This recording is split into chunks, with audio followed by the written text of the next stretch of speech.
बताए थे ये बताओ तो। कल शायद आयनाइजेशन एनर्जी डिस्कस कर रहे थे ना, बोलो।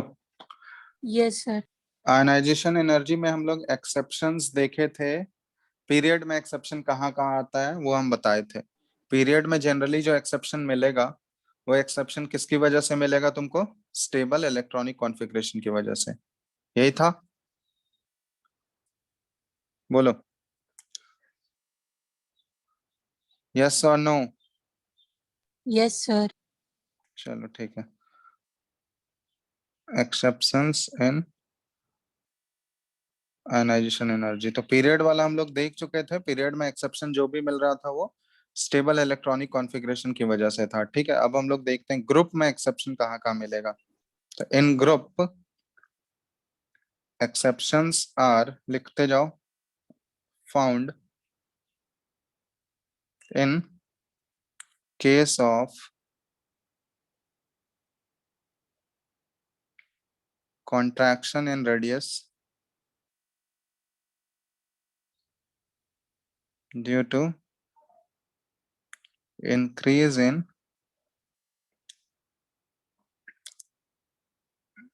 effective nuclear charge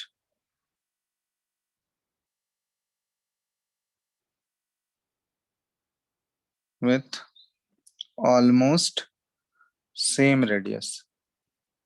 ठीक है, तो ये हम तुम लोग को लास्ट क्लास में जो बताए थे, लास्ट क्लास में जो हम लोग डिस्कस किए थे एटॉमिक रेडियस के एक्सेप्शन में, वहां पे ये बताया गया था ना कि एटॉमिक रेडियस ऑफ 4D और 5D एलिमेंट्स, लेंथेनॉइड कॉन्ट्रैक्शन जहां पे बताए थे हम, लेंथेनॉइड कॉन्ट्रैक्शन याद है?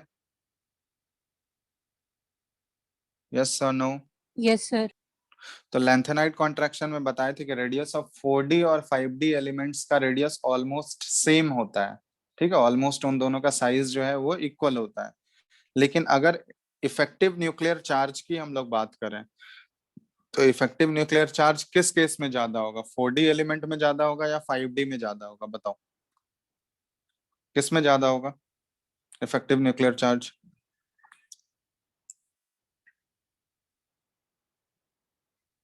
सर ये 4D में। 4D में ज्यादा होगा, क्यों? अरे 5D और जैसे जैसे 4D है फिर 5D है, उसके नीचे 6D आएगा। तो उन सब में देखो हम बताए थे ना, शील्डिंग इफेक्ट वाला कॉन्सेप्ट लग जाएगा ना तुम लोग का। शील्डिंग इफेक्ट में क्या है, जैसे जैसे तुम नीचे जाते जाओगे उन सभी ट्रांजिशन सीरीज में, ठीक है, नीचे हम लोग जैसे जैसे जाते जाएंगे 3D से फिर नीचे जाएंगे 4D में, फिर 4D से 5D फिर 6D। तो इन सब में जैसे जैसे नीचे जाओगे तो तुम्हारा जब इलेक्ट्रॉनिक कॉन्फ़िगरेशन लिखोगे, तो हम लोग देख रहे थे कि 4D का जब इलेक्ट्रॉनिक कॉन्फ़िगरेशन लिख रहे थे तो उसमें सिर्फ D इलेक्ट्रॉन्स इन्वॉल्व हो रहे थे। 5D में जाएंगे तो उसमें D और F दोनों आता था, बताए थे। उसके बाद 6D में जाओगे तो और भी आएगा, D और F एक से ज्यादा आ जाएंगे, आएंगे ना? आएगा या नहीं इलेक्ट्रॉनिक कॉन्फ़िगरेशन जब लिखेंगे तो हम लोग? ये बताओ।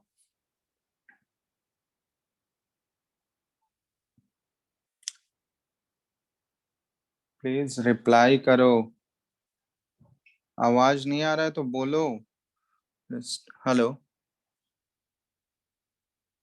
हेलो,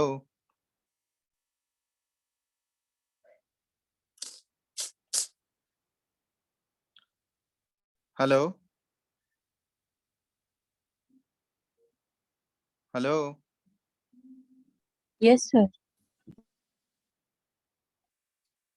सुनाई नहीं दे रहा है अंशुल? आवाज आ रहा है? अभी आ रहा है सर। अब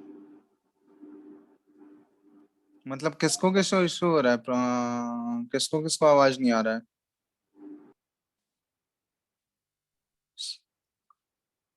सभी को आवाज आ रहा है हाँ या नहीं? रिप्लाई कर दो एटलीस्ट, पता नहीं चलता है मेरे को, जब बोलेंगे तो रेस्पॉन्स नहीं मिलेगा तो कैसे हमको पता चलेगा? बताओ। सर आ रहा है आवाज। बाकी सबको, अक्षत, दीक्षा, अंशुल, रिधिमा, आ रहा है ना यस सबको? सर आ रहा है। चलो ठीक है। तो हम ये बोल रहे थे जैसे जैसे हम लोग नीचे जाएंगे ट्रांजिशन सीरीज में, हम लोग ग्रुप में नीचे जाओगे, जैसे 3D है, 3D एलिमेंट है, इसके बाद 4D सीरीज आएगा, इसके बाद 5D आएगा, इसके बाद 6D आएगा। ठीक है, ये सारे ट्रांजिशन सीरीज में ये बताए थे तुम लोग को एटॉमिक रेडियस वाले में। तो जैसे 4D का कोई एलिमेंट का इलेक्ट्रॉनिक कॉन्फ़िगरेशन लिखे थे तो उसमें सिर्फ डी ऑर्बिटल आ रहा था, इनर शेल में डी इलेक्ट्रॉन्स आ रहे थे, डी ऑर्बिटल्स इन्वॉल्व हो रहे थे। लेकिन 5D में जाओगे तो क्या आ रहा था, एफ भी आ रहा था। उसके बाद 6D में जाओगे तो डी और एफ तो दोनों आएगा ना, एक से ज्यादा आएगा इसमें। तो डी और एफ अगर एक से ज्यादा इन्वॉल्व हो रहा है इनर शेल में तो इसका शील्डिंग क्या होगा, वेरी वेरी पुअर होगा। 6D में तो शील्डिंग वेरी पुअर हो जाएगा। समझ रहे हो बात? शील्डिंग के टर्म में अगर हम लोग बात करें तो 6D में शील्डिंग तो क्या होगा, बहुत ही पुअर हो जाएगा। और इनफैक्ट 4D और 5D में साइज तो बराबर हो जाता है, लेकिन अगर in terms of effective nuclear charge हम लोग बात करें तो इफेक्टिव न्यूक्लियर चार्ज किसका ज्यादा हाई है, 5D के एलिमेंट का ज्यादा है। क्यों? क्योंकि 5D में शील्डिंग क्या है, एफ ऑर्बिटल्स आ जाने की वजह से शील्डिंग बहुत ही पुअर हो गया। और शील्डिंग पुअर हो गया तो न्यूक्लियस का जो फोर्स ऑफ अट्रैक्शन है आउटर मोस्ट इलेक्ट्रॉन पे, वो क्या हो जाएगा, बहुत ज्यादा हाई हो जाएगा। होगा या नहीं, ये यस बताओ। सर। तो अगर शील्डिंग बहुत ज्यादा हाई हो गया तो इसका मतलब हम लोग क्या बोल सकते हैं कि उसका इफेक्टिव न्यूक्लियर, सॉरी, शील्डिंग अगर पुअर हो गया तो इफेक्टिव न्यूक्लियर चार्ज क्या हो गया, बहुत ज्यादा हाई हो गया।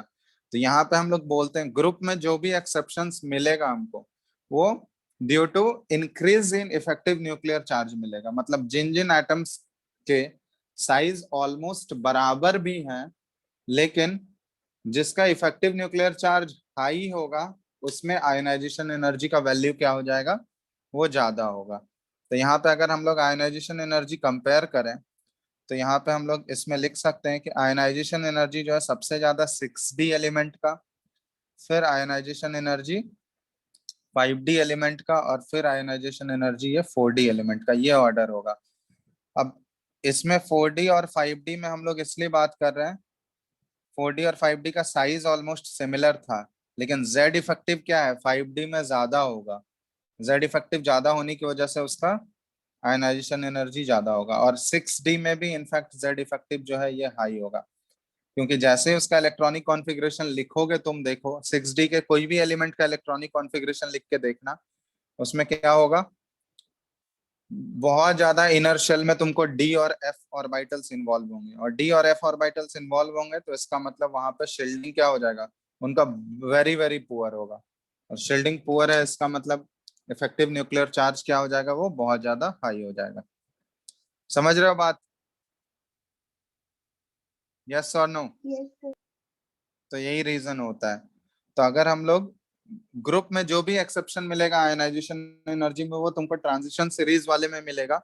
और ट्रांजिशन सीरीज वाले में हम लोग बोलते हैं कि ट्रांजिशन सीरीज में अगर हम लोग कंपेयर करें तो 6D का आयोनाइजेशन एनर्जी सबसे ज्यादा, फिर 5D और सबसे कम 4D, इन तीनों में अगर हम लोग कंपेयर करें तो जनरली ग्रुप में हम लोग टॉप टू बॉटम जाते हैं तो आयोनाइजेशन एनर्जी क्या होना चाहिए था, घटना चाहिए था ना, बोलो। जनरल ट्रेंड क्या था, ग्रुप में अगर हम लोग टॉप टू बॉटम जाएंगे तो आयोनाइजेशन एनर्जी क्या होना चाहिए था, सर डिक्रीज। डिक्रीज। लेकिन यहाँ पे ग्रुप में हम लोग टॉप टू बॉटम जा रहे हैं ट्रांजिशन सीरीज में, तो आयोनाइजेशन एनर्जी क्या हो रहा है, क्या हो रहा है यहाँ पे, इंक्रीज। इंक्रीज। तो क्यों इंक्रीज हो रहा है, रीजन क्या है उसका, due to increase in effective nuclear charge. समझ में आ रहा है? Due to increase in effective nuclear charge.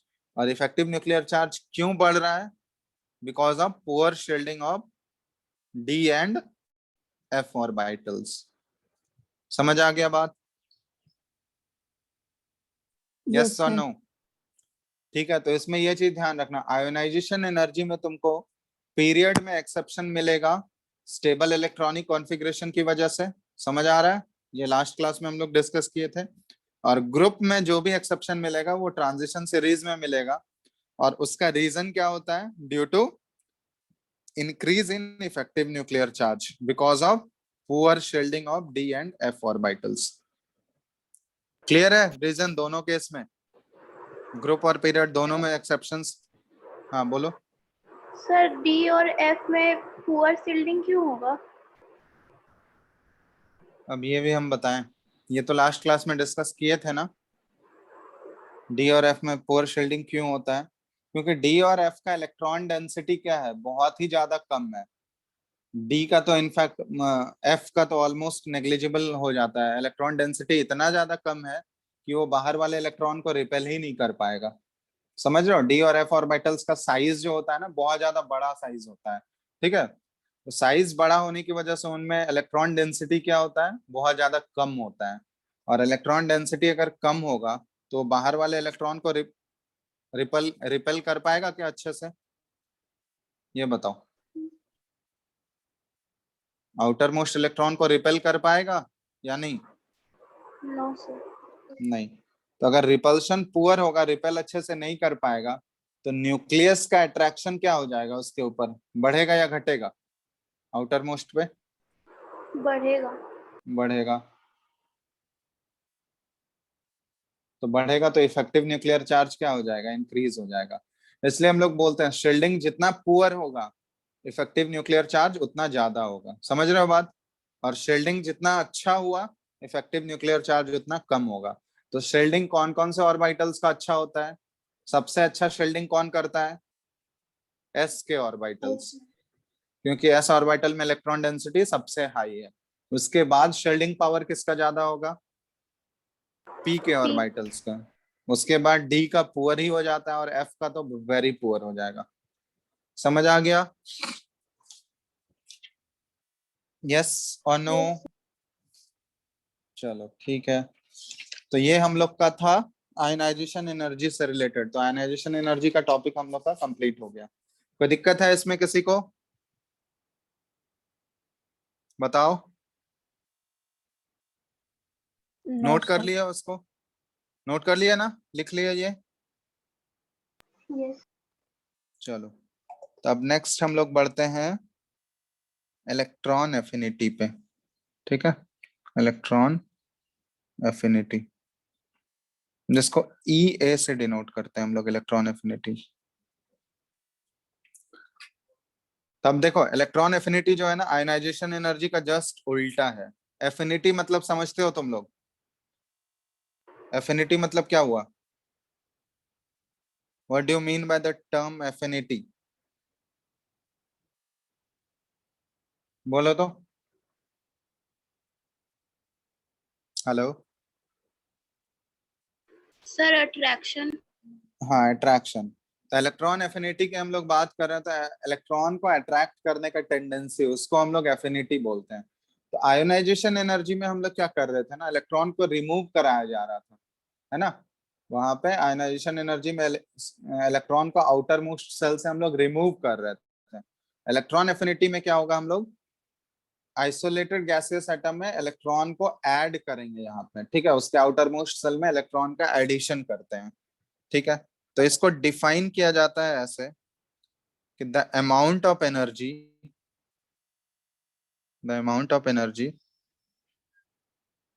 Released, ठीक है, the amount of energy released when an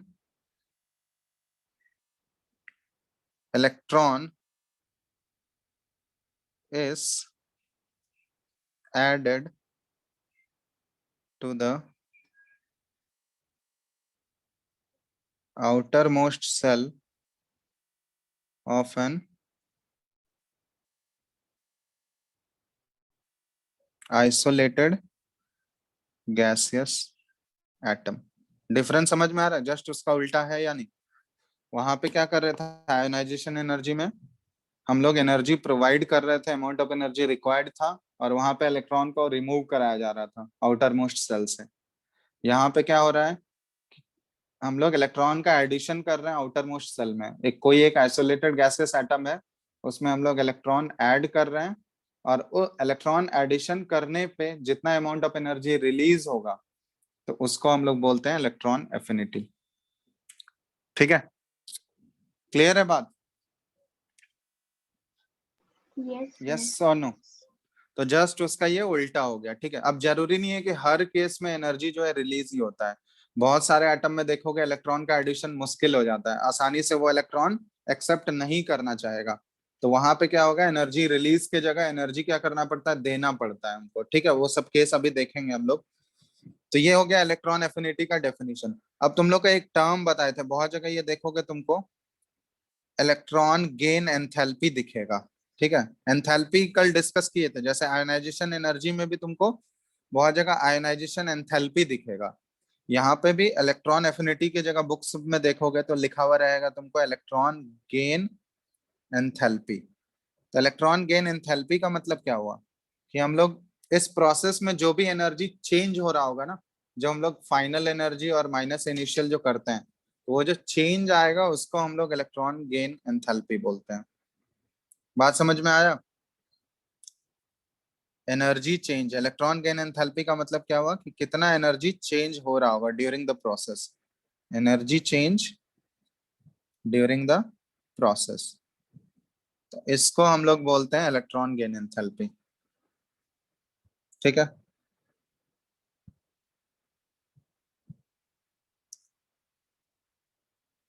अब यहाँ पे एक पॉइंट नोट करके लिखना, क्या एक्चुअली इलेक्ट्रॉन गेन एंथैल्पी क्या चीज हमको बताता है। इलेक्ट्रॉन गेन एंथैल्पी या इलेक्ट्रॉन एफिनिटी ऐसा लिख लो,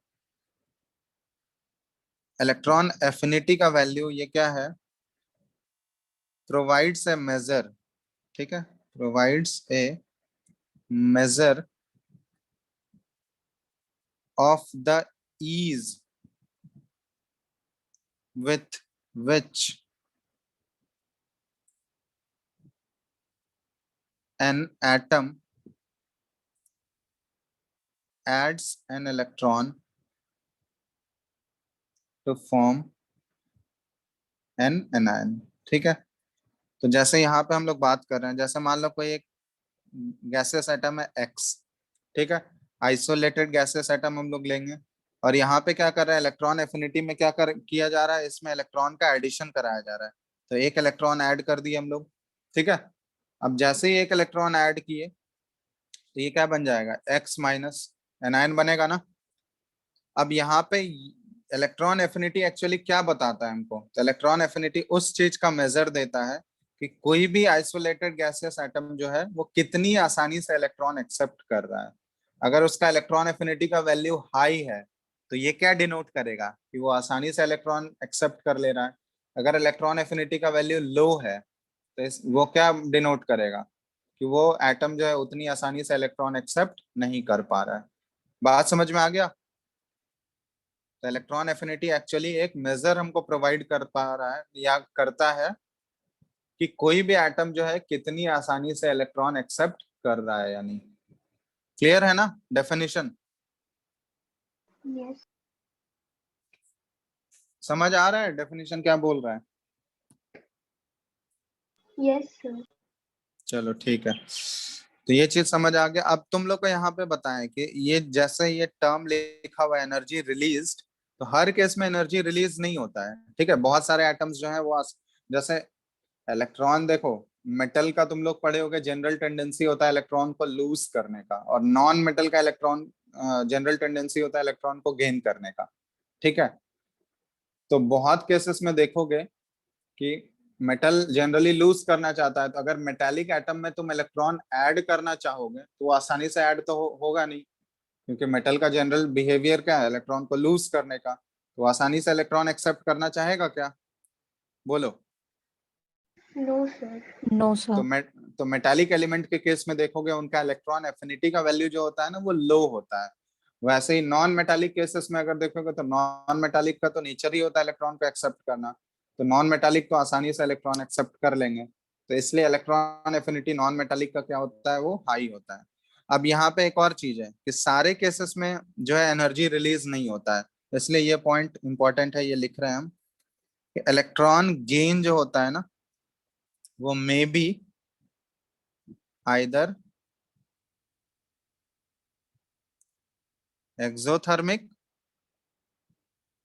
और एंडोथर्मिक। तो इलेक्ट्रॉन का गेन जो है या इलेक्ट्रॉन का एडिशन जो है वो आइदर एक्सोथर्मिक प्रोसेस भी हो सकता है और एंडोथर्मिक प्रोसेस भी हो सकता है, दोनों में से कुछ भी हो सकता है। वो डिपेंड करता है नेचर ऑफ एलिमेंट पे कि कौन से एलिमेंट में हम लोग एडिशन कर रहे हैं, depending on the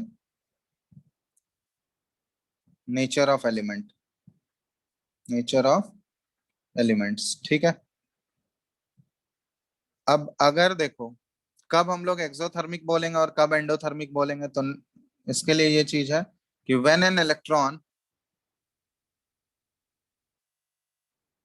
is added to an atom.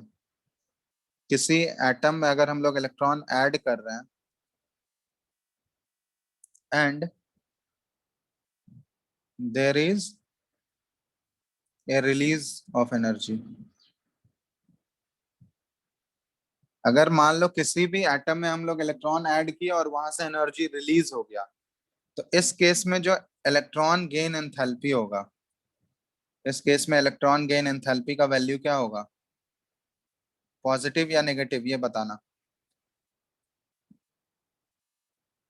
Electron gain enthalpy का वैल्यू, अगर एनर्जी रिलीज हो रहा होगा, तो एनर्जी रिलीज हो रहा होगा तो इलेक्ट्रॉन गेन एंथैल्पी का वैल्यू क्या होना चाहिए? पॉजिटिव या नेगेटिव, ये बताओ। नेगेटिव। क्या होगा, पॉजिटिव या नेगेटिव? कोई भी बताओ। इलेक्ट्रॉन गेन एंथैल्पी के टर्म में हम लोग पूछ रहे हैं, electron gain enthalpy. Electron gain enthalpy actually क्या होता है? वो चेंज बताता है, फाइनल माइनस इनिशियल। तो अगर मान लो किसी एटम में हम लोग इलेक्ट्रॉन ऐड किया और वो एनर्जी रिलीज कर दिया, तो जैसे ही एनर्जी रिलीज करेगा तो उसका फाइनल एनर्जी क्या हो जाएगा? कम हो जाएगा ना इनिशियल से। यस और नो? Yes sir. तो फाइनल एनर्जी अगर उसका कम हो गया इनिशियल से, इसका मतलब जब तुम चेंज निकालोगे, फाइनल माइनस इनिशियल करोगे, तो वो पॉजिटिव वैल्यू आएगा या नेगेटिव आएगा, ये बताओ। नेगेटिव। नेगेटिव आएगा। तो इसलिए ये ध्यान रखना कि जब किसी भी एटम में हम लोग इलेक्ट्रॉन ऐड कर रहे हैं और वहां पे एनर्जी रिलीज हो रहा है, इसका मतलब क्या हुआ कि इलेक्ट्रॉन गेन एंथैल्पी उस केस में क्या आएगा? नेगेटिव आएगा। ठीक है, समझ आ गया? Yes sir. But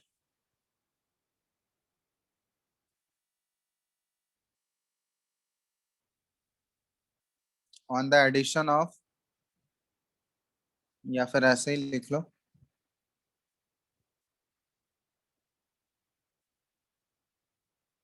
but if the energy is required to add an electron to an atom, but किसी भी एटम में अगर हमको इलेक्ट्रॉन ऐड करने के लिए एनर्जी रिक्वायर्ड करना पड़ रहा है, एनर्जी देना पड़ रहा है, इसका मतलब क्या होगा? Then the value of electron gain enthalpy क्या हो जाएगा, बताओ। Sir positive. तो उस केस में इलेक्ट्रॉन गेन एंथैल्पी क्या हो जाएगा? Positive. Then the electron gain enthalpy is positive. ठीक है, तो ये चीज ध्यान रखना तुम लोग कि इलेक्ट्रॉन गेन एंथैल्पी जो है, या इलेक्ट्रॉन का एडिशन जो है, वो एक्सोथर्मिक प्रोसेस भी हो सकता है, एंडोथर्मिक प्रोसेस भी हो सकता है।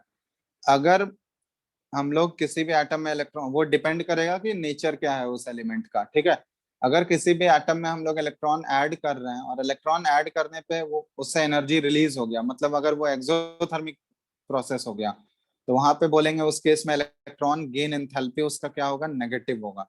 लेकिन अगर किसी भी एटम में इलेक्ट्रॉन ऐड करने के लिए मेरे को एनर्जी प्रोवाइड करना पड़ रहा है, तो एनर्जी प्रोवाइड करना पड़ रहा है, इसका मतलब क्या हुआ कि वो प्रोसेस एंडोथर्मिक है, और वहां पे जो इलेक्ट्रॉन गेन एंथैल्पी का वैल्यू आएगा वो क्या आएगा? पॉजिटिव आएगा। समझ में आ गया बात? यस और नो? ठीक है, यस। चलो।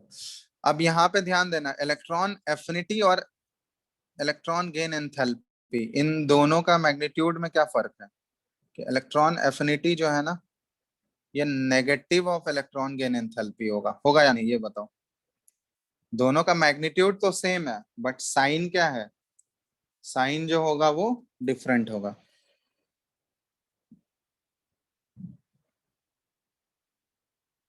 ठीक है, तो ये चीज ध्यान रखना, इन दोनों में रिलेशन क्या होता है कि electron affinity is negative of electron gain enthalpy.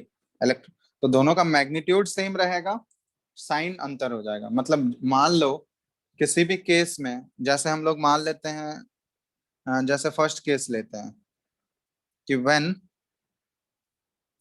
Case 1 है ये हमारा, कि when electron addition to an atom is exothermic. Exothermic है तो ये फेवरेबल कंडीशन है या अनफेवरेबल कंडीशन है, बताओ।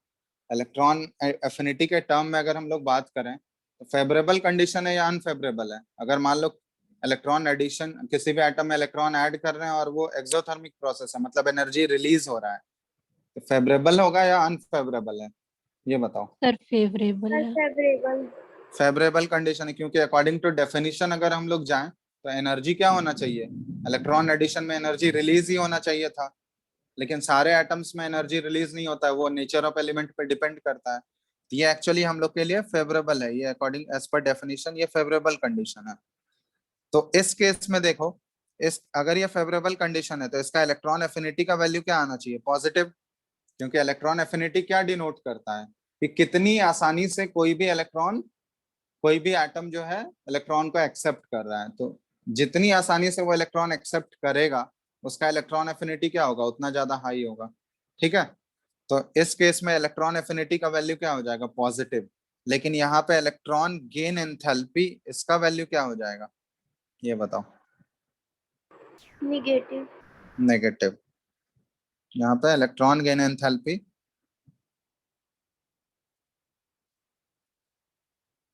एंथैल्पी को हम लोग ना डेल्टा एच से डिनोट करते हैं, ठीक है, ये थर्मोडायनेमिक्स में पढ़ोगे। एंथैल्पी को हम लोग डेल्टा एच से डिनोट करते हैं, तो यहाँ पे हम लिख रहे हैं डेल्टा एच इलेक्ट्रॉन गेन। तो ये एक्सोथर्मिक प्रोसेस है, ये तुम लोग को बता भी चुके हैं कि एक्सोथर्मिक प्रोसेस में ये जो इलेक्ट्रॉन गेन एंथैल्पी का वैल्यू आ रहा है, ये क्या आ रहा है, नेगेटिव आ रहा है ना, यस और नो, समझ आ गया बात? बात समझ आ रहा है तुम लोगों को, इन दोनों के बीच का रिलेशन? Yes yes. तो दोनों का मैग्नीट्यूड जो रहेगा वो सेम रहेगा, बट फर्क किस में आ जाएगा, उसका साइन डिफरेंट रहेगा, ठीक है। कंफ्यूज नहीं हो रहा है ना दोनों टर्म में? No sir. चलो, तो ये हो गया हम लोग का पहला केस। अब केस नंबर 2, केस नंबर 2 में क्या बोला जा रहा है कि when electron addition to an atom is endothermic. अब ये फेवरेबल है या अनफेवरेबल कंडीशन है, क्या है बताओ। अनफेवरेबल। अनफेवरेबल। अनफेवरेबल। अब अनफेवरेबल कंडीशन है तो इस केस में इलेक्ट्रॉन एफिनिटी क्या होना चाहिए, निगेटिव। नेगेटिव।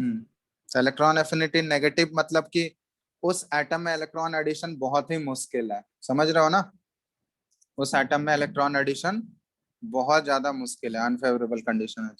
और इस केस में इलेक्ट्रॉन गेन एंथैल्पी जो आएगा ये क्या आएगा, पॉजिटिव। ये पॉजिटिव। ठीक है, तो ये चीज ध्यान देना।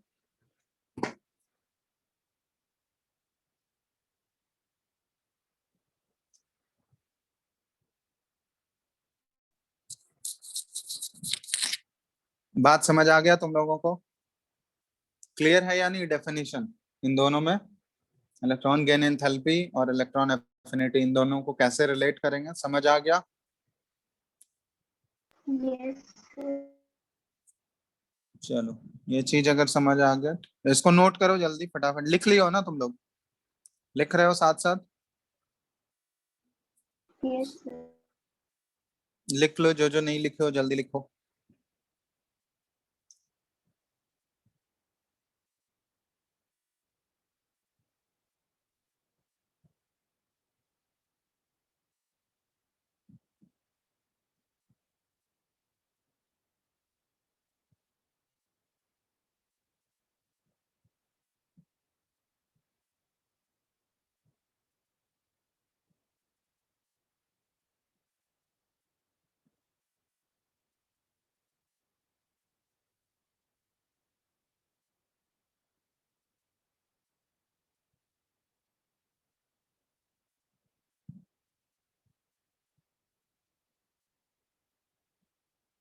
हो गया, आगे बढ़े। यस।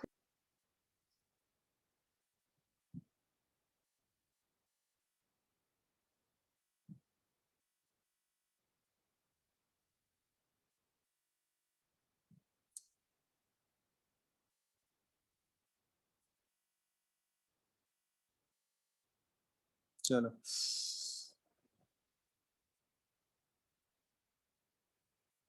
ठीक है। अब यहाँ पे एक चीज समझना कि किसी भी एटम में ना इलेक्ट्रॉन का एडिशन जो होता है ना वो दो चीज पे डिपेंड करता है। ठीक है, नोट कर लिया हो ना, यहाँ तक तुम लोग लिख चुके हो उसको अच्छे से? Yes sir. ठीक है,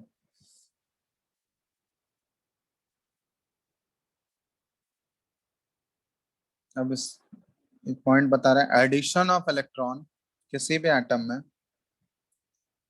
depends on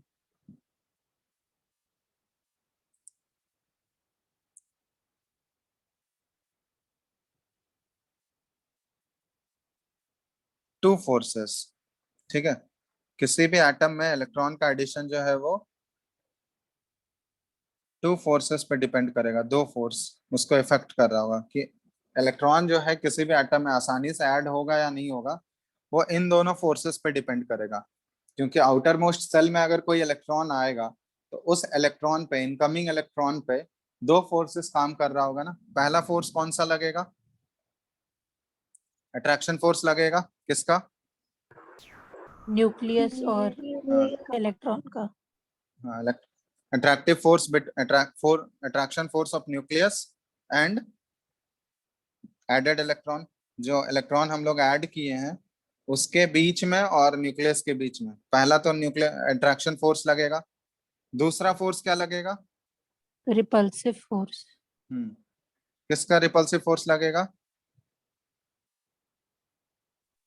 electron electron repulsive force between the electrons present and the added electron। जो इलेक्ट्रॉन ऑलरेडी पहले से प्रेजेंट हैं वो सारे इलेक्ट्रॉन मिलके क्या करेंगे? उस एडेड इलेक्ट्रॉन को रिपेल भी तो करेंगे, करेंगे या नहीं? ये बताओ। यस तो यहाँ पे जो है कोई भी इलेक्ट्रॉन अगर ऐड हो रहा होगा तो उस पे दो फोर्सेस एक्ट करेगा। तो दो फोर्सेस कौन कौन सा? एक न्यूक्लियस का अट्रैक्शन फोर्स काम कर रहा होगा और दूसरा इलेक्ट्रॉन इलेक्ट्रॉन का रिपल्सन फोर्स काम कर रहा होगा। अब उन दोनों फोर्सेस के रिजल्टेंट पे वो डिपेंड करेगा कि कौन सा फोर्स डोमिनेटिंग है। अगर मान लो अट्रैक्टिव फोर्स डोमिनेटिंग है न्यूक्लियस का, तो इसका मतलब वहां पे बोलेंगे कि वो इलेक्ट्रॉन जो है आसानी से ऐड हो जाएगा। लेकिन अगर इलेक्ट्रॉन का रिपल्सिव फोर्स डोमिनेट कर जाएगा तो उस केस में इलेक्ट्रॉन का एडिशन आसानी से हो पाएगा क्या? ये बताना।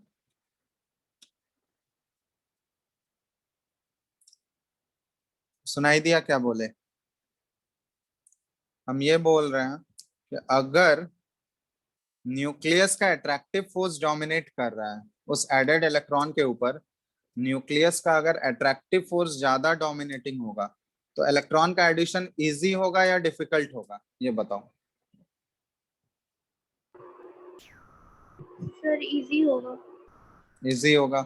अगर उसी एडेड इलेक्ट्रॉन पे हम लोग अगर बात करें, इलेक्ट्रॉनिक रिपल्सन फोर्स अगर ज्यादा डोमिनेट कर रहा है, वो न्यूक्लियस के अट्रैक्शन से भी ज्यादा अगर डोमिनेट कर रहा है, कौन? रिपल्सन। इलेक्ट्रॉन इलेक्ट्रॉन का रिपल्सन अगर ज्यादा डोमिनेटिंग होगा तो वहां पे इलेक्ट्रॉन आसानी से हम लोग ऐड कर पाएंगे क्या? ये बताओ।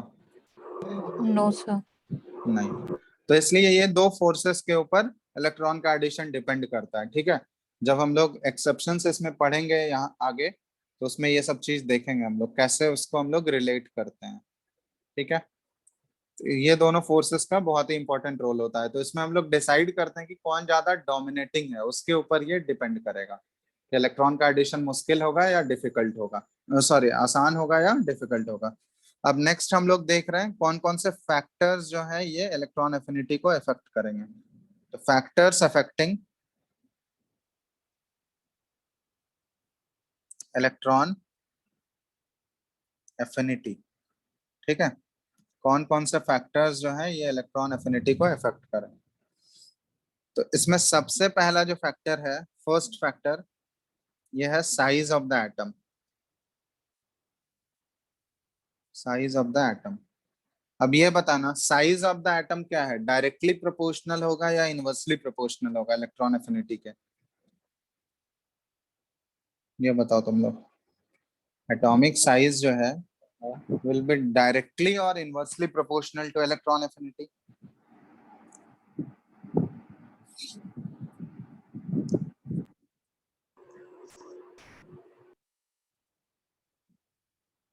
हेलो,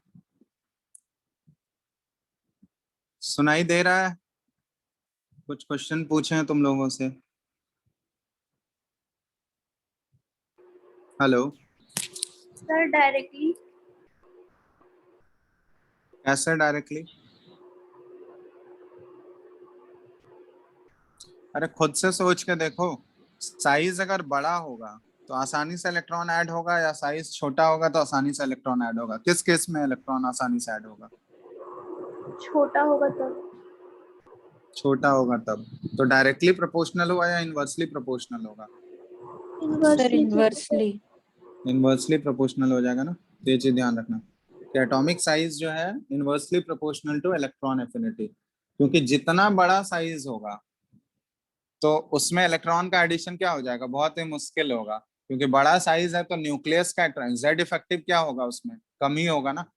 जितना साइज बड़ा होते जाएगा जेड इफेक्टिव तो घटते जाएगा, और जेड इफेक्टिव अगर घटते जा रहा है तो वहां पे जो है न्यूक्लियस का अट्रैक्शन जो एडेड इलेक्ट्रॉन पे होगा वो बहुत ही कम होगा, और उसमें इलेक्ट्रॉन का एडिशन उतनी आसानी से हम लोग नहीं कर सकते हैं। इसलिए एटॉमिक साइज जितना छोटा होगा, जनरल ये स्टेटमेंट है, अभी इसमें बहुत सारे एक्सेप्शंस भी आएंगे तो वहाँ हम लोग अलग से डील करेंगे उसको। तो जनरली हम लोग ये बोल रहे हैं कि एटॉमिक साइज अगर छोटा होगा तो इलेक्ट्रॉन का एडिशन क्या होगा, वो आसानी से इलेक्ट्रॉन ऐड हो सकता है, इसलिए उसका इलेक्ट्रॉन एफिनिटी का वैल्यू भी क्या होगा, हाई होगा।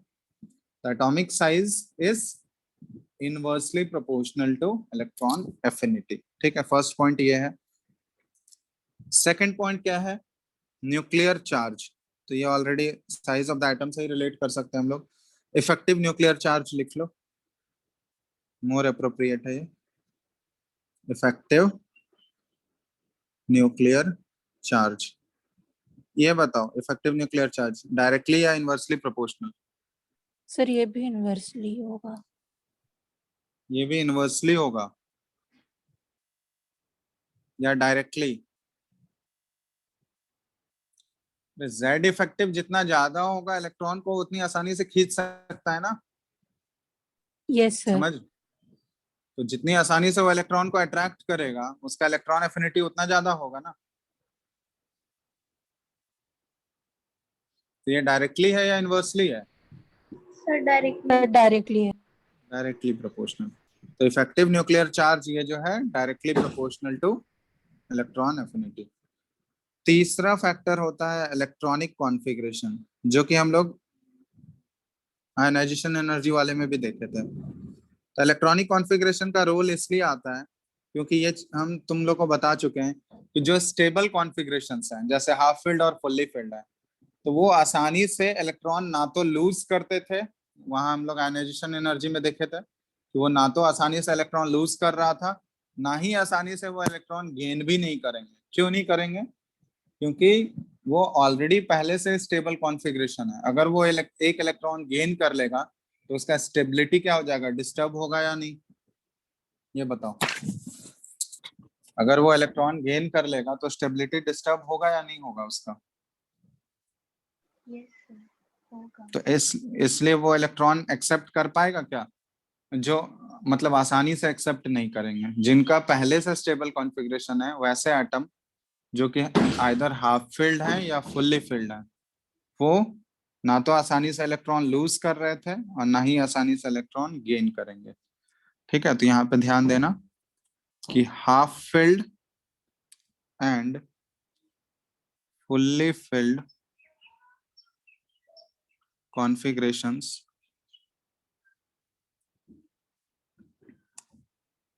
have less tendency to attract electrons. ठीक है, half field and fully field उनको लेस टेंडेंसी होगा इलेक्ट्रॉन को अट्रैक्ट करने का। देयरफॉर इलेक्ट्रॉन एफिनिटी इनका हाई होगा या लो होगा, ये बताओ। अगर उनका टेंडेंसी कम है इलेक्ट्रॉन को एक्सेप्ट करने का, तो इलेक्ट्रॉन एफिनिटी क्या होना चाहिए उनका, लो या हाई? सर लो। देयरफॉर, ठीक है, therefore lower value of electron affinity.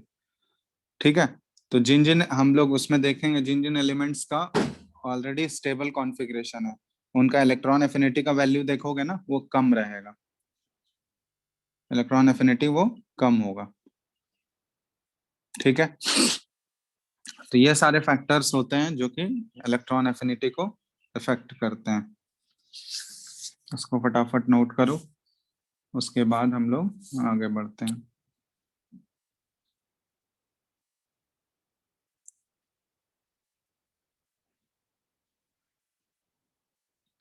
आवाज आ रहा है ना तुम लोगों को? स्क्रीन विजिबल है?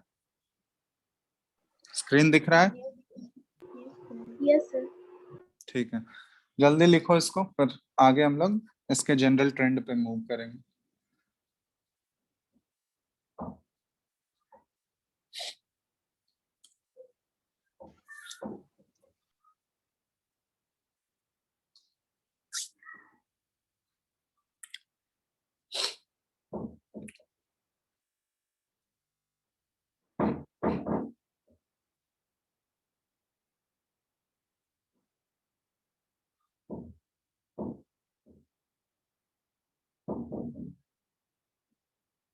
लिख लोगे तो बोलना लिख लीजिए सर। सब लोग।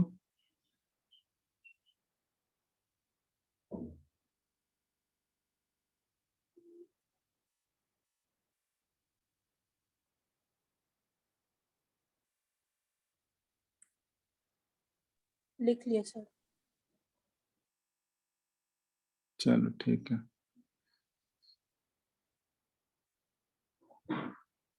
तो फिर हम लोग आगे बढ़ते हैं इसके जनरल ट्रेंड पे।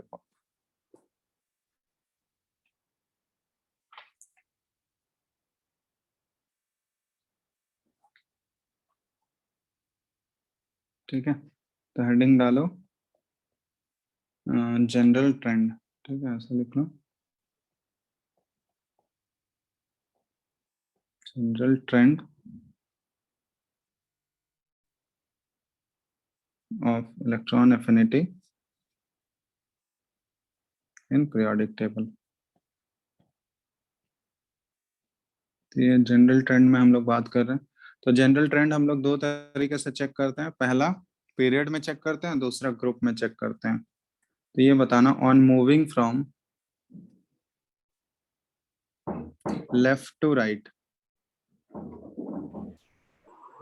Across a period, electron affinity क्या होना चाहिए? Sir increase. Sir increase. क्यों? Electron affinity increases due to increase in the effective nuclear charge. Due to increase in Z effective. ठीक है, जेड इफेक्टिव बढ़ता है, इसलिए इलेक्ट्रॉन एफिनिटी का वैल्यू लेफ्ट टू राइट जाने पे किसी भी पीरियड में वो इंक्रीज करना चाहिए। दूसरा, on moving from top to bottom in a group, group में अगर टॉप टू बॉटम जा रहे हैं तो इलेक्ट्रॉन एफिनिटी क्या होना चाहिए? Sir decrease.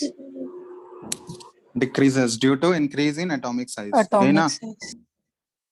Electron affinity decreases due to increase in atomic size, क्योंकि टॉप टू बॉटम जाने पे एटॉमिक साइज बढ़ता है। तो एटॉमिक साइज अगर बढ़ रहा है तो उसका इलेक्ट्रॉन एफिनिटी क्या होना चाहिए? वो घटना चाहिए। ठीक है, तो ये ऐसे जनरल ट्रेंड को हम लोग ऐसे रिप्रेजेंट करते हैं। लेफ्ट टू राइट पीरियड में जाने पे इलेक्ट्रॉन एफिनिटी ये क्या होगा? इंक्रीजेस। और ग्रुप में अगर टॉप टू बॉटम आ रहा है तो इलेक्ट्रॉन एफिनिटी डिक्रीजेस। ठीक है, ये जनरल ट्रेंड है। क्लियर है ना? कोई दिक्कत इसमें? No sir. अब इसमें से जनरल ट्रेंड से तो कोई मतलब है नहीं, इससे क्वेश्चन तो पूछा नहीं जाएगा। हम लोग देखते हैं एक्सेप्शंस कहाँ कहाँ हम लोगों को मिलेगा, किस किस केस में एक्सेप्शंस मिलेंगे। तो एक्सेप्शंस कहाँ कहाँ मिलता है, तो हम लोग देखते हैं exceptions in general trend of general trend of electron affinity लिख लो।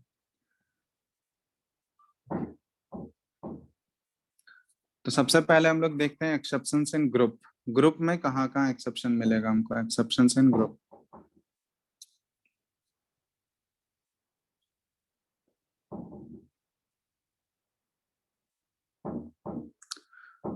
अब ये ग्रुप में जो एक्सेप्शन है ना, ग्रुप नंबर 4A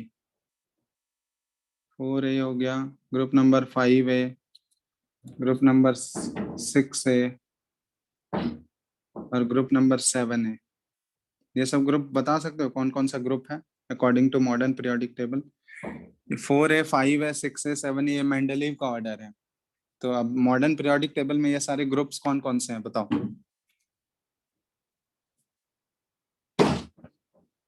कौन बता सकता है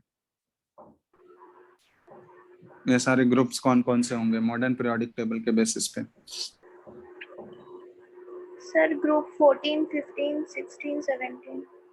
हाँ, ग्रुप नंबर 4A हो गया, ग्रुप नंबर 14, 5A हो गया 15, 6A 16 और ग्रुप 7A 17।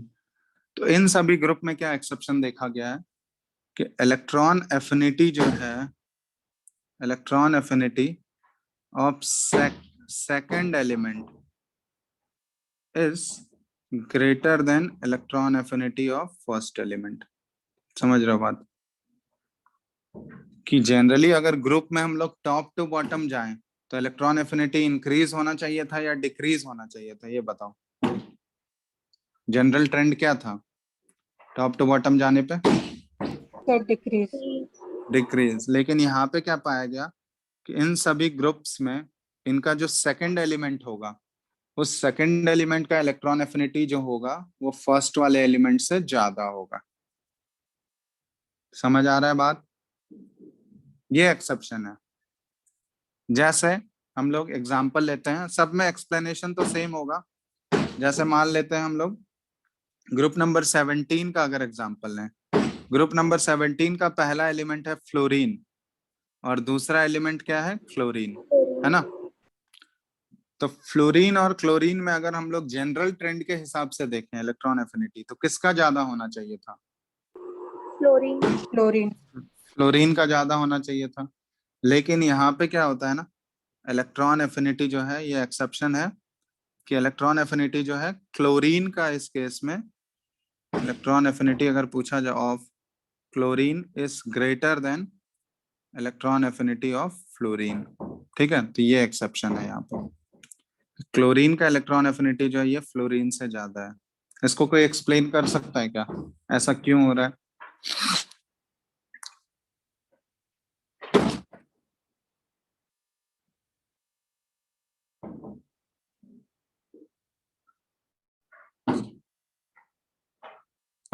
कर सकते हो एक्सप्लेन?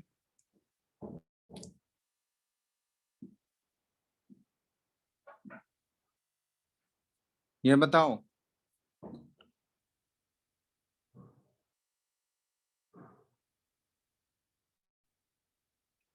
हेलो, कुछ समझ आ रहा है रीजन तुम लोगों को?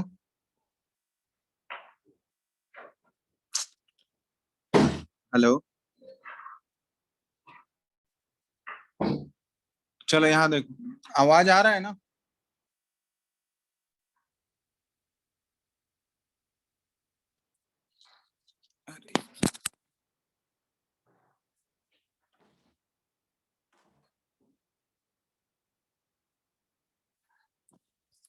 हेलो, आवाज आ रहा है यानी? हाँ सर, Yes. अब आ रहा है। चलो देखो, यहाँ पे हम लोग बात कर रहे हैं ना क्लोरीन और फ्लोरीन, इन दोनों में अगर तुम लोग आउटर मोस्ट कॉन्फ़िगरेशन देखोगे तो आउटर मोस्ट कॉन्फ़िगरेशन तो दोनों का एकदम सिमिलर होगा। फ्लोरीन के भी पास 7 वैलेंस इलेक्ट्रॉन है आउटर मोस्ट सेल में, और क्लोरीन के पास भी क्या है?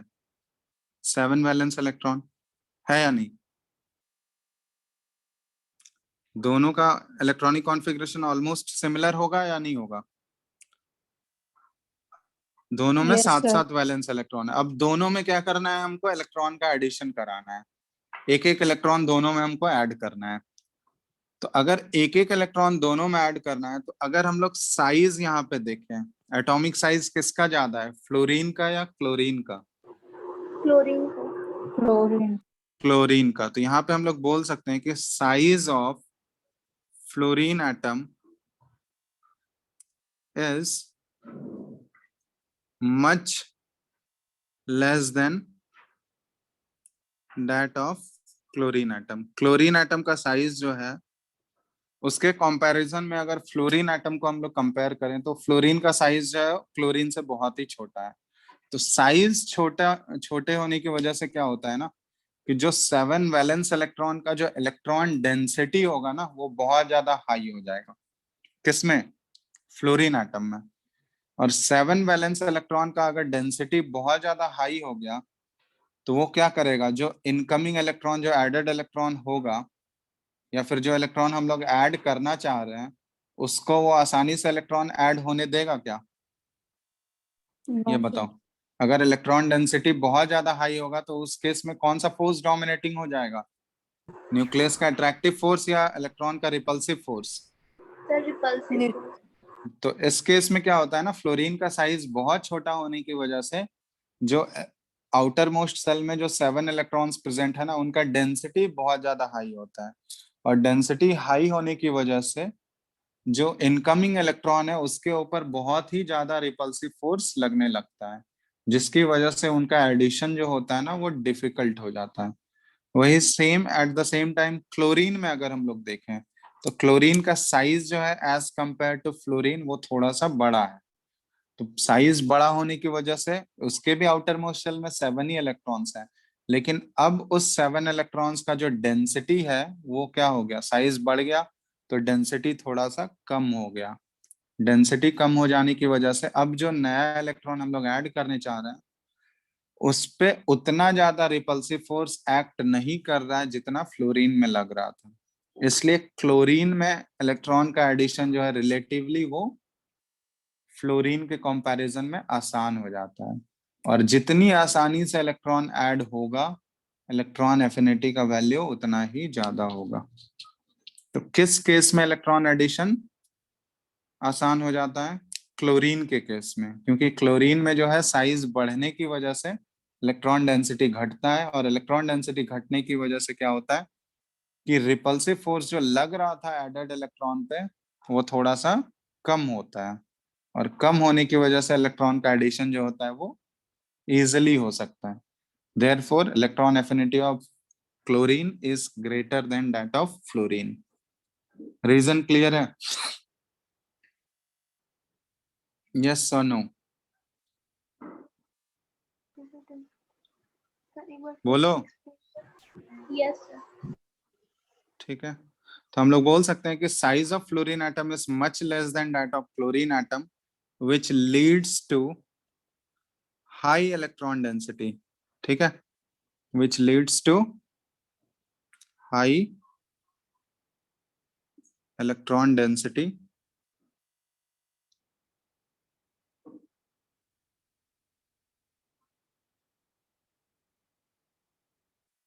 ठीक है,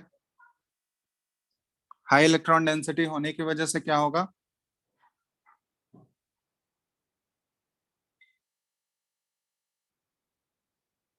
बोलो। हाई इलेक्ट्रॉन डेंसिटी होने की वजह से क्या होगा? दैट एक्सर्ट्स, हम लोग बोल सकते हैं ग्रेटर रिपल्सन। किसके ऊपर?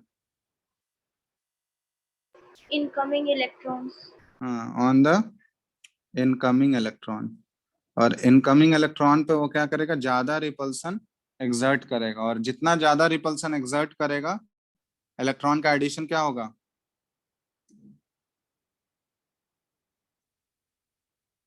Making it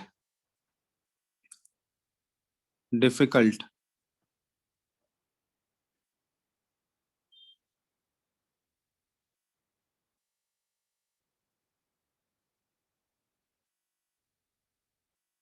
making it difficult हम लोग ऐसे लिख सकते हैं, which exerts greater repulsion on the incoming electrons, making it difficult to add electrons. ठीक है। हेंस हम लोग बोल सकते हैं कि electron affinity of fluorine is lower than that of chlorine। बात समझ आया? तो ये रीजन होता है। यस और नो? किसी को डाउट है इसमें? देख लो एक बार कैसे एक्सप्लेन किए हम लोग। किसी को भी दिक्कत है तो पूछ लो एक बार फिर से। तो फिर से एक बार बता सकते हैं? तो वो देखो 7 एक्चुअली हाँ नहीं सर हेलो बताइए। Yes sir. Sir 7 valence shells, वो 7 वैलेंस हाँ इलेक्ट्रॉन वाले तो नहीं है। हाँ 7 वैलेंस इलेक्ट्रॉन दोनों के पास है ना, फ्लोरीन के पास भी है, क्लोरीन के पास भी है। तो अगर दोनों में एक एक इलेक्ट्रॉन हम लोग ऐड करना चाह रहे हैं, ठीक है, फ्लोरीन में भी और क्लोरीन में भी, तो एक्चुअली क्या हो रहा है ना, फ्लोरीन का साइज छोटा है और क्लोरीन का साइज बड़ा है। तो साइज छोटा होने की वजह से जो 7 वैलेंस इलेक्ट्रॉन्स हैं उनका डेंसिटी जो होगा एक छोटे से वॉल्यूम में वो कंसंट्रेटेड होंगे ना।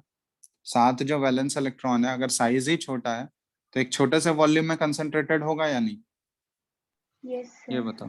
तो छोटे से वॉल्यूम में अगर कंसंट्रेटेड है तो वहां पे इलेक्ट्रॉन डेंसिटी जो होगा या इलेक्ट्रॉन का जो चार्ज डेंसिटी होगा, चार्ज पर यूनिट वॉल्यूम जो हम लोग बात करेंगे, वो क्या होगा, हाई या लो?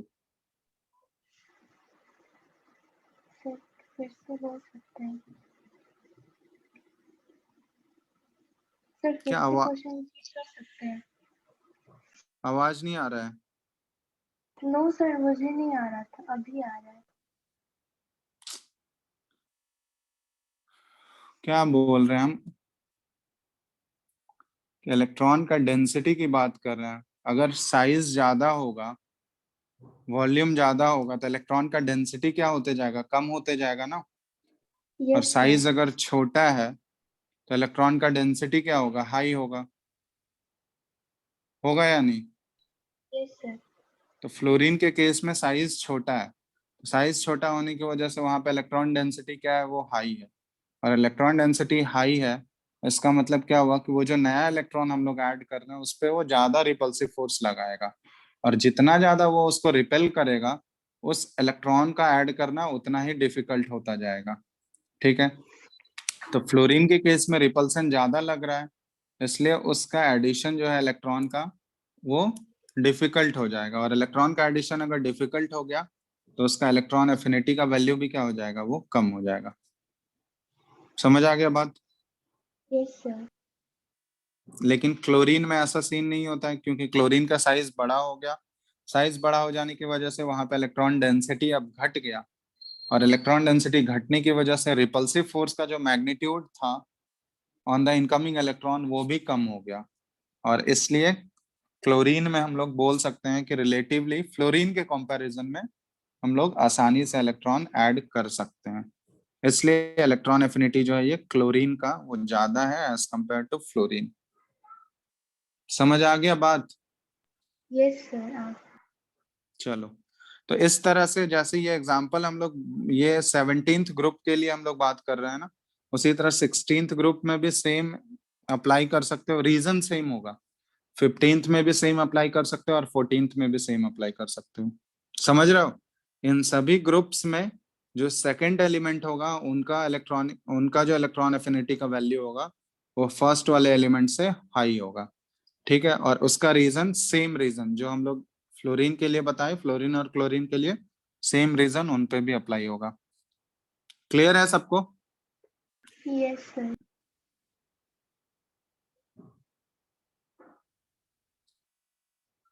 यस और नो एक बार देख लो अच्छे यस से। सर।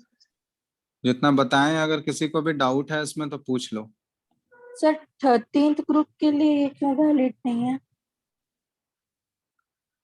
एक्चुअली ये होता है ना, डोमिनेटिंग इफेक्ट होता है। तो इन चारों ग्रुप्स में ज्यादा डोमिनेटिंग इफेक्ट देखा गया है रिपल्सिव फोर्स का। ठीक है। 13th ग्रुप में उतना ज्यादा वैलेंस इलेक्ट्रॉन नहीं है ना, तो उतना एक्चुअली वहां पे उतना ज्यादा रिपल्सिव फोर्स डोमिनेट नहीं करता है एज कंपेयर टू इन चारों ग्रुप्स में। ठीक है, तो एक्चुअली हम लोग यहाँ पे कंपेयर एग्जैक्टली नहीं बता पा रहे, यहाँ कंपैरेटिवली बात होता है, ठीक है, एक दूसरे के कंपैरिजन में। और यहाँ पे हम लोग डोमिनेटिंग इफेक्ट से बात करते हैं कि नंबर ऑफ इलेक्ट्रॉन्स पे भी तो वो डिपेंड करेगा ना, कौन सा इफेक्ट डोमिनेट करेगा। तो इन सभी ग्रुप्स में इलेक्ट्रॉन का जो है नंबर बहुत ज्यादा हाई है, देखो, है ना, तो उसकी वजह से वहां पे रिपल्सिव फोर्स ज्यादा डोमिनेट कर जाता है इन सभी ग्रुप्स में।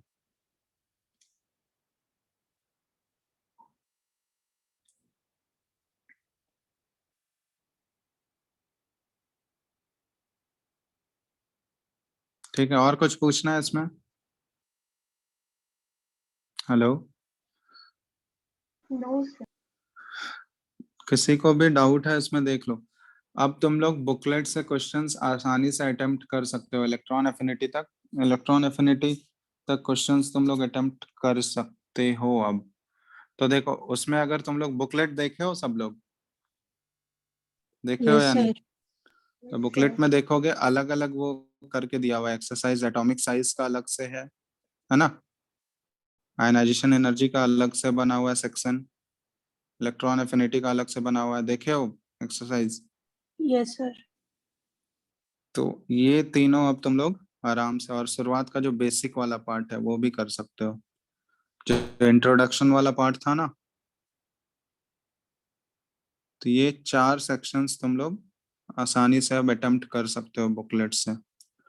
तो तुम लोग के पास अच्छा खासा टाइम है, 2-3 दिन का जो भी ब्रेक मिलेगा नेक्स्ट वीक के क्लास लगने से पहले तक, तो ये आसानी से तुम लोग अटेम्प्ट करो, ठीक है, जितना बनता है वो बनाने का कोशिश करो, ठीक है। उसके बाद जो भी डाउट होगा वो सारा हम नेक्स्ट वीक में जब भी क्लास लगेगा वो पहले हम डिस्कस करेंगे, ठीक है सर। सर? हाँ बोलो। सर टिपिकल एलिमेंट क्या होता है? Hello, hello. Hello, yes sir. आवाज नहीं आ रहा है। सर आ रहा है। बोलो, क्या बोल रहा हूँ? कोई पूछ रहा था क्या कुछ? Yes sir. हाँ बोलो। सर टिपिकल एलिमेंट क्या होता है? टिपिकल एलिमेंट्स, हम लोग टिपिकल एलिमेंट्स जनरली ना थर्ड पीरियड के एलिमेंट्स को बोलते हैं, ठीक है। थर्ड पीरियड के एलिमेंट्स कैसे हो गए? सोडियम, मैग्नीशियम, ये सब है ना थर्ड पीरियड का जो एलिमेंट्स है, एल्यूमिनियम, सिलिकॉन, ये सारे टिपिकल एलिमेंट्स कहलाते हैं। क्यों टिपिकल एलिमेंट्स कहलाते हैं? क्योंकि ये सभी एलिमेंट्स जो है ना अपने ग्रुप के प्रॉपर्टीज को रिप्रेजेंट करते हैं, ठीक है। इनमें कोई मतलब वो इनके प्रॉपर्टीज में कोई डिफरेंस नहीं आता है, मतलब जो इनके ग्रुप का प्रॉपर्टीज होगा ना, जो इनके अदर एलिमेंट्स ग्रुप में जो भी एलिमेंट्स होंगे उनका जो प्रॉपर्टीज होगा, ये एलिमेंट्स का टिपिकल एलिमेंट्स का प्रॉपर्टीज जो होगा बिल्कुल सिमिलर होगा, कोई डिफरेंस नहीं होगा इनके प्रॉपर्टीज और ग्रुप के प्रॉपर्टीज में। तो जनरली थर्ड पीरियड के जो एलिमेंट्स होते हैं ना उनको टिपिकल एलिमेंट बोला जाता है, ठीक है। इस तरह से बहुत सारे टर्म्स मिलेंगे तुमको, टिपिकल एलिमेंट्स हो गया, ठीक है, और भी बहुत सारा टर्म्स मिलेगा, तो एक सर बार। फिर रिप्रेजेंटेटिव एलिमेंट, ट्रांसयूरेनिक हाँ एलिमेंट। हाँ, ये सारा चीज एक बार देख लेना, उसमें बुकलेट में ये सारा चीज दिया गया। रिप्रेजेंटेटिव एलिमेंट हम लोग जनरली बोल देते हैं, एस और पी ब्लॉक एलिमेंट को रिप्रेजेंटेटिव बोल देते हैं, ठीक है। तो एक बार बुकलेट में देखोगे तो वो सारा बेसिक है, वो सब चीज एक बार देखोगे तो समझ आ जाए। जैसे ट्रांजिशन एलिमेंट्स हो गया तो वो डी ब्लॉक एलिमेंट को ट्रांजिशन बोल देते हैं, इनर ट्रांजिशन हो गया तो वो एफ ब्लॉक एलिमेंट को बोलते हैं। रिप्रेजेंटेटिव एलिमेंट हो गया, एस और पी ब्लॉक एलिमेंट्स को रिप्रेजेंटेटिव बोल देते हैं हम लोग, ठीक है। ट्रांस यूरेनिक बोल रहे हो, ट्रांस यूरेनिक होगा ना कुछ? Yes sir. Yes sir. हाँ, तो वो यूरेनियम के बाद जितने सारे एलिमेंट होते हैं ना, यूरेनियम का एटॉमिक नंबर कितना होता है? 92 होता है शायद, कितना है? Yes sir 92। 92। हाँ, तो उसके बाद जो एलिमेंट्स आते हैं ना वो ट्रांस यूरेनिक कहलाता है। तो वो इस तरह से बहुत सारा बना हुआ है, तो वो देखना एक बार बुकलेट में देखोगे तो वो सब सिंपल है चीज, उसमें कुछ है नहीं, ठीक है। तो यहाँ तक तुम लोग करके रखना, फिर आगे हम लोग नेक्स्ट क्लास में इसको डिस्कस करके फिर आगे के टॉपिक्स कवर करेंगे। कोई दिक्कत? और बोलो, कोई डाउट है तो पूछो किसी को भी। हाँ सर, क्वेश्चंस में ही था, लेकिन वो आप बोले अगले क्लास में हो जाएगा डिस्कस। ठीक, हाँ वो डिस्कस कर लेंगे नेक्स्ट क्लास में, मतलब सब लोग बना लो पहले फिर एक ही साथ कर लेंगे, ठीक है।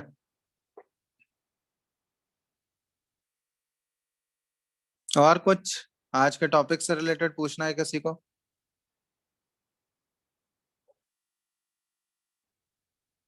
बोलो। No sir. नहीं, ठीक है फिर चलो, तो नेक्स्ट क्लास में करते हैं आगे, ठीक है। करके रखना, लेकिन तुम लोग प्रैक्टिस करके रखना क्वेश्चंस ओके। आगे हम लोग। चलो ठीक है।